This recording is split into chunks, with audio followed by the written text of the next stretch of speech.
Bonjour, aujourd'hui on va s'intéresser aux deux phénomènes d'instabilité élastique qui sont le déversement et le voilement. Il en existe trois en construction métallique. Nous avons le flambement, le voilement et le déversement. Le voilement concerne beaucoup plus les éléments minces et au point de vue de profiler, la partie qui est concernée par la vérification au voilement, ce sont les âmes de nos poutrelles. Par contre, le déversement, c'est un phénomène qui apparaît au niveau de nos semelles. Les deux instabilités élastiques,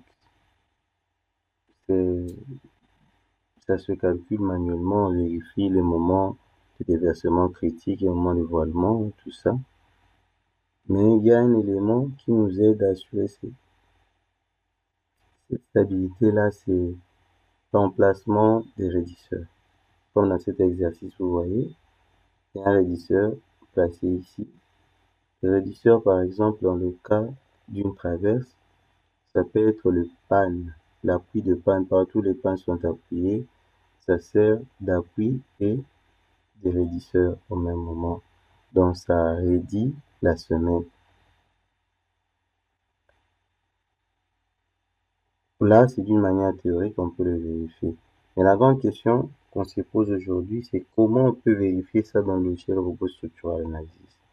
Je rappelle que cette vidéo fait suite à d'autres vidéos qui ont été déjà faites précédemment. Ça concernait l'atelier mécanique, là où nous avions parlé du pont roulant. On va utiliser ces fichiers-là déjà calculés. On va vous mettre les détails sur, au niveau de la description, au niveau de la fiche. Vous pourrez revenir sur ça. Donc nous allons, c'est un fichier qu'on avait déjà travaillé précédemment. Et ici, on va s'intéresser maintenant à la vérification et déversement. C'est-à-dire comment s'assurer que les raidisseurs fonctionnent bel et bien dans notre élément.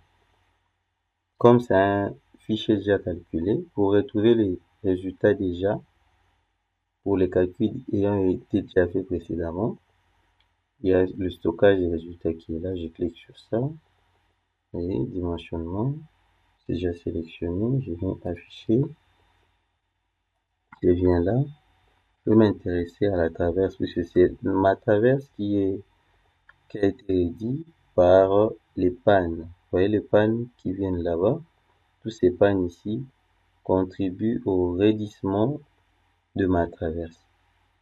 Je sélectionne, c'est cet élément ici c'est la section du milieu qui est la section optimale. Sélectionne, je double-clique, en double-cliquant, j'ai cette body layer qui apparaît. Là, je vois toutes les vérifications qui ont été déjà faites. Les paramétrages, les paramètres de déversement, oui, j'ai tenu compte du déversement. Voici le paramétrage reconnu. Le chargement s'est fait, j'ai considéré que le chargement s'est fait au niveau de l'âme, point de chargement du niveau de l'âme, et que le chargement était symétrique aussi. Pour ce faire, je vais aller sur détailler. J'ai directement ça. Qu'est-ce que je vois là-bas? Ici, ça me donne les différents points où il y a mes pannes. C'est-à-dire sur mon élément sélectionné, qui est le traverse, tous mes traverses. Voici les différents emplacements de mes pannes.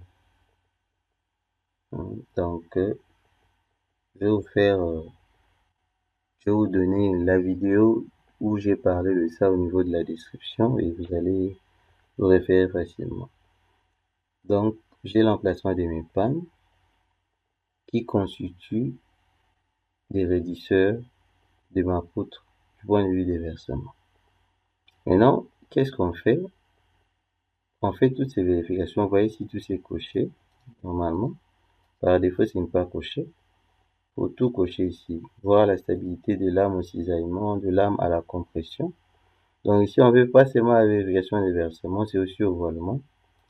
La vérification de l'aile comprimée.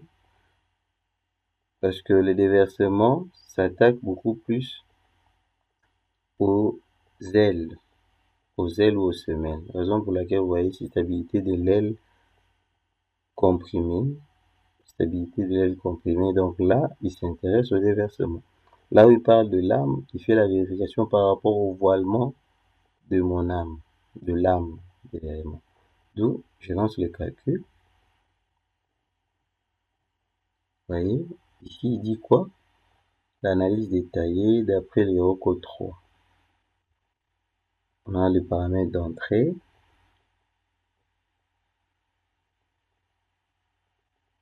Raidisseurs transversaux, les détails de mes raidisseurs, leur positionnement. Résistance au voilement par cisaillement. Ouais, il vérifie le voilement et le cisaillement à l'aide de cette option-là. Donc, pour ceux-là qui peuvent se poser la question, comment vérifier le voilement et le cisaillement à travers un robot? Voici la manière de le faire, puisque pour les flambements, c'est déjà connu. Nous avons les différentes coordonnées là. Stabilité des lames en compression, interaction cisaillement, flexion, compression. Les vérifications voilà, sont là. Stabilité des raidisseurs transversaux. Allez, ici, c'est vraiment la stabilité des raidisseurs, suivant toutes les vérifications. Et le bien avec ça, il fait référence à l'article de la norme qui parle de ça. Donc, voici, c'est de cette manière que on peut vérifier la stabilité au déversement et au voilement de nos profilés métalliques dans le logiciel robot structural Analysis. Merci beaucoup.